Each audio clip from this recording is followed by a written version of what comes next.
My name is Jessica Simpson, and the story I'm about to tell still feels like a scar that hasn't quite healed. It all started right after I graduated college. That's when I met John. He was tall, confident, and had this grin that could charm just about anyone. I remember thinking, wow, this guy's got it all figured out. He made me feel like I was the only woman in the world. Before long, I was head over heels, swept right into his world, and barely had time to question anything. We got married quickly, faster than anyone expected. Looking back, maybe that was my first mistake, but at the time it felt like magic. We moved into this small apartment that John had bought just before the wedding. It wasn't luxurious or anything, but it had character. It felt like us, peeling paint, a leaky faucet, a squeaky bedroom door, but I loved every inch of it. It was ours. It was home. A year later, we welcomed our daughter, Sarah. And let me tell you, she was perfect. She had John's piercing blue eyes and my wild, curly hair. I'd sit by her crib for hours, just watching her breathe, my heart so full it felt like it might burst.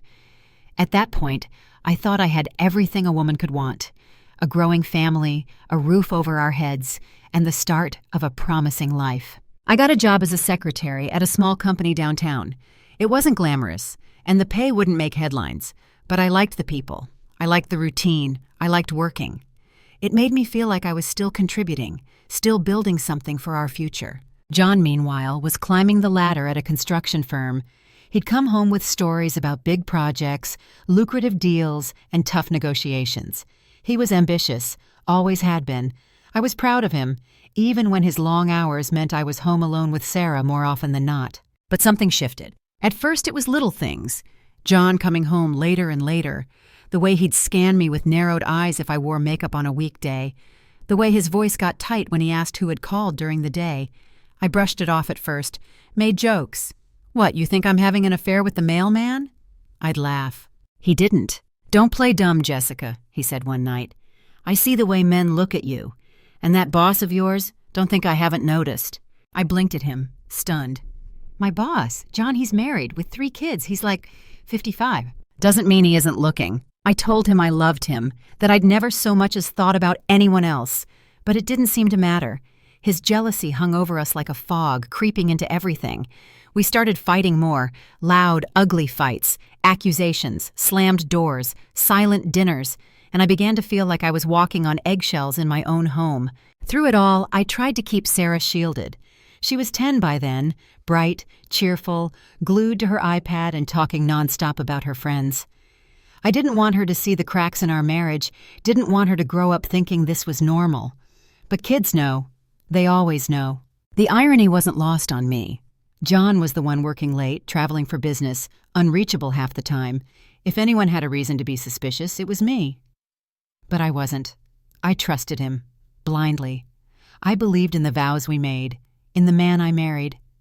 I just didn't understand why he couldn't extend me the same grace. One night, after a particularly nasty argument, I found myself lying awake in bed, staring at the ceiling while John snored beside me.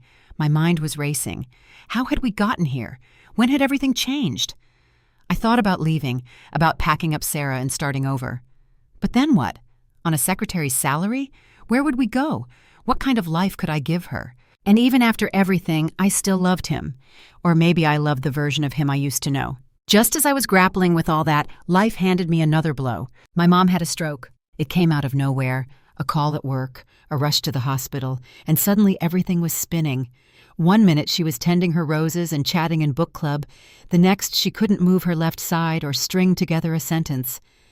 I'll never forget that moment, walking into her hospital room and seeing her eyes filled with fear and confusion. She'd always been so strong.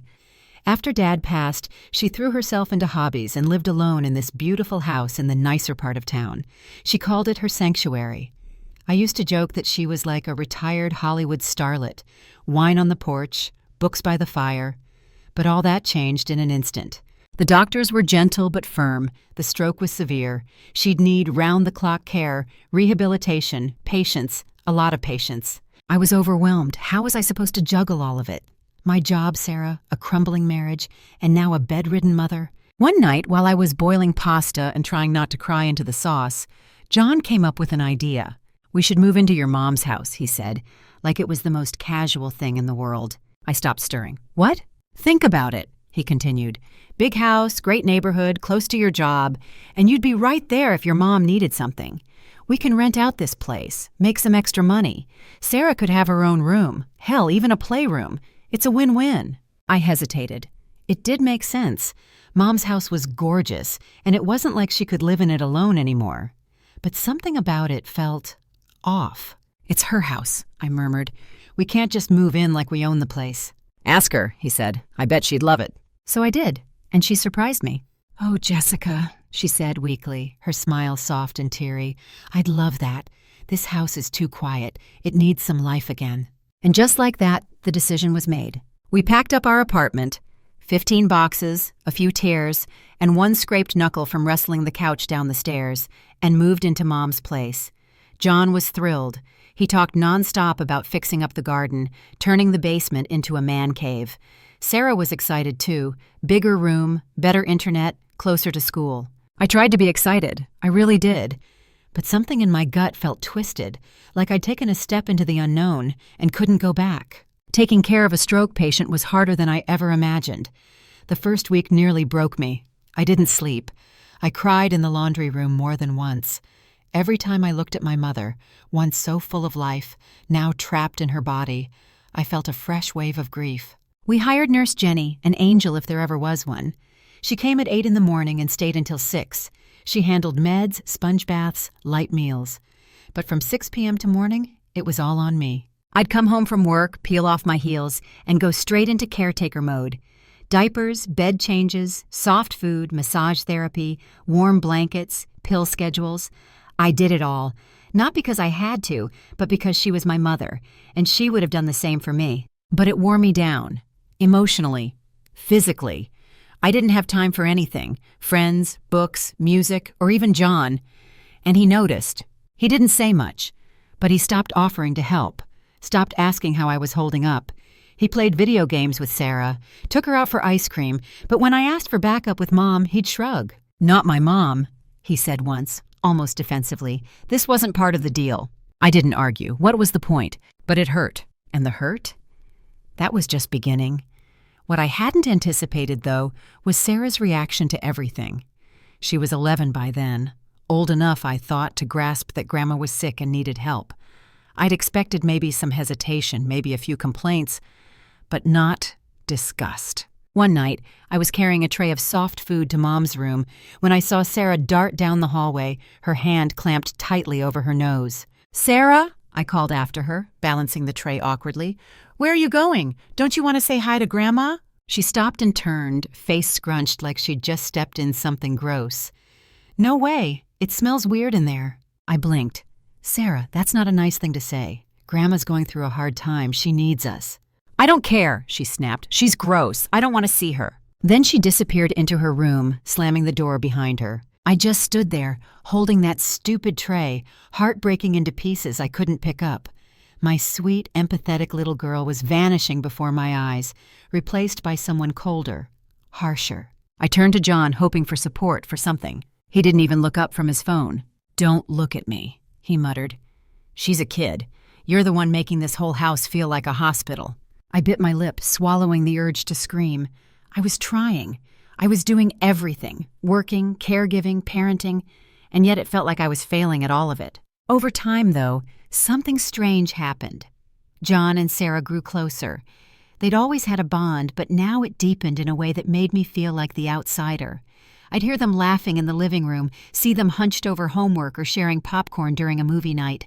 It should have warmed my heart, and part of me was glad they had each other. But the rest of me, the tired, overworked, emotionally drained part, felt alone. 2 years passed in a blur. My mother's condition stabilized but never improved. She regained some speech, a little movement in her hands, but she still needed care every single day. The rhythm of my life was defined by her needs, and though I was exhausted, I kept going. There was love in the work, even when it hurt. Then one ordinary Tuesday afternoon, everything cracked open. I was in Mom's room, changing her sheets and humming softly to distract us both, when the phone rang. I answered with one hand, the other still smoothing the linens. "Jessica, dear." came the familiar voice. Mrs. Peterson, our old neighbor from the apartment complex. I don't mean to stir trouble, but I thought you should know. I've been seeing John around the old building. Quite a bit. Always with a different young woman. Very pretty girls. And very friendly. My blood ran cold. I thanked her and hung up. Tried to tell myself she was mistaken. That she was bored. That she didn't know what she saw. But doubt? Once planted, it grows fast. That night, I confronted him. We were having dinner. Spaghetti, I think. I barely touched mine. Mrs. Peterson called, I said. He barely looked up from his plate. That woman needs a hobby. She said she saw you, with women, multiple times, at the apartment. He shrugged. I'm showing it to tenants. My stomach turned. At night? You know how the rental market is. People work during the day. I wanted to believe him. I really, truly did. But something in his tone, in his casualness, sent alarm bells ringing. A week later, I found the lipstick. It was a bright red stain right on the collar of his white dress shirt. I held it up to the light, my hands trembling, trying to convince myself it was sauce or maybe a pen mark. It wasn't. And I knew. I waited until he left on his next business trip. When I was sure he was gone, I grabbed the spare keys and drove to our old apartment. The second I stepped in, I knew I wasn't crazy. The apartment was lived in. Shoes by the door, a woman's purse on the couch, perfume in the air. Then I heard the sounds. Bedroom sounds, moaning. I didn't need to open the door, but I did. There he was, John, right in the middle of the bed we once shared, tangled up with a woman I'd never seen before. They scrambled to cover themselves. He didn't look ashamed. He looked annoyed. Jessica, he barked, what are you doing here? I couldn't speak. My mouth was open, but no words came out. I turned, walked out, and didn't stop until I was back at Mom's house, door locked, lights off. The next few months were a blur of courtrooms, paperwork, and mediators. Divorce is never pretty, but this one was particularly vicious. John fought me on everything. Furniture, savings, even the apartment we'd lived in together. But the real battle? Custody of Sarah. She was 12, old enough to have a say. And what she said shattered me. I want to live with Dad, she told the judge, her voice calm. I don't want to be around Grandma anymore. It's gross, and Mom's always making me help. I couldn't breathe. The judge nodded, noting her preference, factored in John's income, the stability he could offer, the stressful environment of caregiving. In the end, John got full custody. I got weekends, holidays, a neat little schedule printed out on white paper that felt like a death sentence. I watched Sarah pack her things, gushing about her new room at John's new house. She didn't even look at me. My marriage was gone, my daughter was gone, and all I had left was this house that no longer felt like a home. The first few months after the divorce were the darkest of my life. I clung to my weekends with Sarah, planning fun outings, little traditions. I wanted to make them count. But soon she started canceling. A birthday party here, a sleepover there. Then Dad's taking me to the movies. Sorry, Mom. The excuses piled up. The visits stopped. My calls went unanswered. My texts were met with K. Then, nothing. One Sunday, I tried calling again. It rang once, then went to voicemail. I tried again. This number has blocked you. I sat there, staring at my phone, numb. Finally, I called John. What now, Jessica? He snapped. I can't reach Sarah. She blocked me. What's going on? There was a pause. Then, look, Sarah doesn't want to talk to you right now. You need to respect that. Respect it? She's my daughter. She's also a person. And right now, she doesn't want to deal with all the negativity, the sadness, the sickness. She needs stability. She needs a real family. He didn't stop. She sees Lisa, my fiancée, as a mother figure now. 2 parents, no drama, no diapers or medicine cabinets or crying in the hallway. Why can't you just let her be happy? I couldn't reply. I couldn't breathe. He kept talking. Don't push it, Jessica. You'll only drive her further away. I hung up and sank to the floor, phone in hand, the silence screaming in my ears. My little girl didn't want me anymore. Mom found me there hours later, still curled up like a child. She shuffled over with her walker, concern on her tired face. What's wrong, sweetheart? I broke down, sobbing into her lap. I've lost her, Mom. I've lost Sarah. She stroked my hair with trembling fingers. No, baby, you haven't lost her. She's just lost right now. She'll find her way back to you. 14 years. It's strange how time can both crawl and fly. After that night on the floor with my mother holding me like I was 5 again, something inside me shifted. Mom's condition slowly improved, bit by bit. She regained some movement, more control over her speech. Still, her care was constant. Every day, I helped her get out of bed, gave her meds, fed her, changed her. I'd become a full-time caretaker with no breaks, no vacations, and no child to share quiet moments with anymore. She was my only company now. When Mom passed away, peacefully, in her sleep, it felt like the world stopped. Not in a crashing, dramatic way, just silence, stillness. No more schedules. No more late-night alarms for medication. No more physical therapy appointments or sponge baths. Just me, alone in the house she loved so much. The quiet was deafening. I wandered from room to room like a ghost, surrounded by memories that clung to the walls like dust. I didn't cry at the funeral. Everyone kept telling me how strong I was, but it wasn't strength. It was emptiness. I started volunteering at an animal shelter on weekends, cleaning kennels, walking dogs, feeding grumpy cats. I wasn't doing it for the animals, not at first. I was doing it for me, to feel something, to be useful again. Somehow, in those warm snuggles and wet noses, I found a sliver of comfort. Then one spring afternoon, my phone rang. An unknown number. I almost let it go to voicemail, but something told me to answer. Hello? There was a pause, then a voice I hadn't heard in over a decade. Mom? My breath caught. Sarah? Yeah, it's me. I sat down, my hands trembling. Her voice sounded older, softer, like she wasn't sure I'd pick up at all.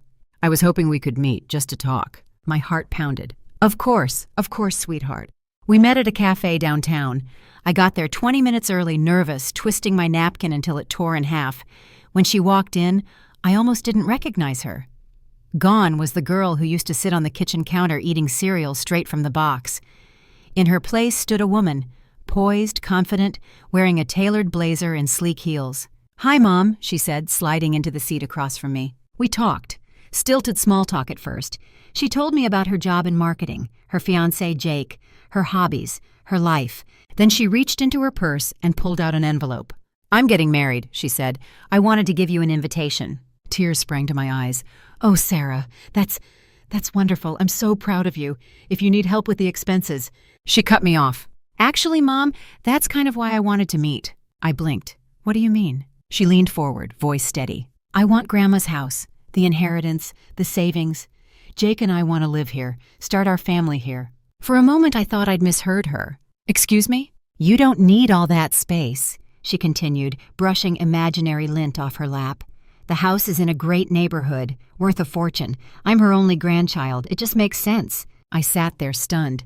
You haven't set foot in that house in over 10 years. You called it a tomb. She rolled her eyes. I was a kid. You didn't come to her funeral, I said, voice shaking. You didn't call. You didn't write. That's ancient history, she snapped. The point is, that house should be mine. Anger bubbled up from somewhere deep. You didn't lift a finger to help when she was sick. I gave up my life to care for her. Her jaw clenched. Fine, she hissed. If that's how you want to play it, I'll sue you. I'll get what's mine. She stood up and yanked the wedding invitation off the table. Forget it. You're not invited to the wedding. I don't need your negativity, and I don't need your permission to take what's mine. She stormed out, heels clicking against the tile like gunfire. I sat there, blinking back tears, trying to understand how the child I raised had turned into this stranger. The days that followed were a blur of grief and anger and numbness. I alternated between wanting to scream and wanting to disappear. But after a while, something shifted again. I realized I felt lighter. No more waiting for the call, no more hoping for reconciliation. That part of my life, the hoping, the longing, it was over, and in its place, peace. I didn't go to her wedding, didn't send a card, didn't ask who Jake was. Instead, I spent the day at the animal shelter, walking a golden retriever named Maple, who wagged her tail like I hung the moon. Later that week, I saw a post from Sarah online, a long rant about her cruel mother who refused to attend her wedding, who withheld her inheritance out of spite. I read it twice, then closed the app. Let her have her version. The people who mattered, my friends, my cousins, my mother's old friends, they knew the truth. A few days later, my cousin Jeannie called. Jessica, she said, you should know. Sarah's talking about suing you for the estate. I sighed. Let her try. That's the thing, Jeannie replied. She already talked to a lawyer. He told her she doesn't have a case. Your mom left everything to you. It's all ironclad. I couldn't help but smile through the ache in my chest. Of course Mom had protected me. Of course she'd made it clear. She'd always been the practical one. Thanks for telling me, Jeannie, I said. But honestly, I don't care what Sarah does anymore." There was a pause, then quietly, "I'm proud of you." I hung up and looked around the house. Mom's house, my house now. And for the first time in years, I could breathe. I opened the window and let the spring air rush in. The garden outside was overgrown, wild with weeds and memory. But I saw potential. I saw life. Maybe it was time to bring some of it back. That spring, I threw myself into the garden. Every morning I'd tie my hair up, slip on Mom's old sun hat, and get to work, pulling weeds, trimming branches, hauling bags of mulch. The blisters on my hands didn't bother me. They felt like proof of progress, like maybe I was growing too. The rose bushes Mom adored began to bloom again. Shades of crimson and peach burst open beneath my fingertips. I talked to them while I worked, told them everything. The quiet in the garden was a balm to my soul, a sanctuary that wrapped itself around my grief like a soft blanket. Then, one afternoon, just as I was finishing up the day's pruning, my phone buzzed. Unknown number. I hesitated. I had learned the hard way to be cautious with calls like this. But something inside me whispered, "Pick it up." I pressed the green button. "Hello?" Silence. Then her voice. "Mom?" My heart stilled. "Sarah," I whispered. She burst into tears. "I didn't know who else to call. I'm pregnant, and Jake and I are struggling. Money's tight. Everything's falling apart." I stayed quiet. She kept talking, voice climbing into a mix of desperation and anger. "You have to help me. I'm your daughter. You have money now, a house. You can't just leave your grandchild with nothing." I closed my eyes, the sun warm on my face, my fingers wrapped around the pruning shears. "Sarah," I said, my voice calm, steady, "that's enough." She went silent. "You say I abandoned you, that I didn't fight for you. But the truth is, I did. I called, I texted, I sent support payments on time every month. You blocked me. You chose your father. You chose your stepmother. You told the world I was dead to you." "I was a kid," she snapped. "I didn't know." "But you're not a kid anymore," I said. "You're a grown woman, about to be a mother, and it's time you take responsibility for your choices, your words, your actions." "Are you saying no?" she asked, voice trembling. "I'm saying you need to stop expecting me to clean up your messes. I won't be manipulated by guilt or obligation. I loved you, Sarah. I still love the little girl you used to be, but I don't know this version of you, and I'm not sure I want to." "You're cruel," she whispered. "You don't even want to meet your grandchild?" "I hope that child grows up loved and cared for. But I won't be your wallet. I won't be your backup plan." Her breath quickened. "You're my mother!" "Yes," I said softly, "and that's why I won't keep enabling you." There was a pause, a long one. Then she said, "Fine, I don't need you anyway." And the line went dead. I stood there in the garden for a long time after that, listening to the wind rustle through the branches. Watching a bumblebee hover over a daisy, my hands shook just a little, but my heart, it didn't. For the first time in years, I wasn't carrying the weight of someone else's expectations, anger, or manipulation. I was free. The next morning, I made a pot of coffee, opened the window, and sat at the kitchen table watching the sun rise over the yard. The light touched every corner of the garden, turning dew into diamonds, and I felt something warm settle inside me. Peace. Not the kind that comes from everything going right, but the kind you earn after everything has gone wrong, and you're still standing. I didn't know what the future held. Maybe I'd meet someone. Maybe I'd travel. Maybe I'd adopt a cat and talk to it like it was my roommate. What I did know was that I didn't owe anyone my pain anymore. I didn't need to explain my boundaries. I didn't need to beg for love. I looked out at the roses, blooms so full they bent their branches, and whispered to myself, "You made it." Not perfectly, but beautifully. And that, I decided, was more than enough.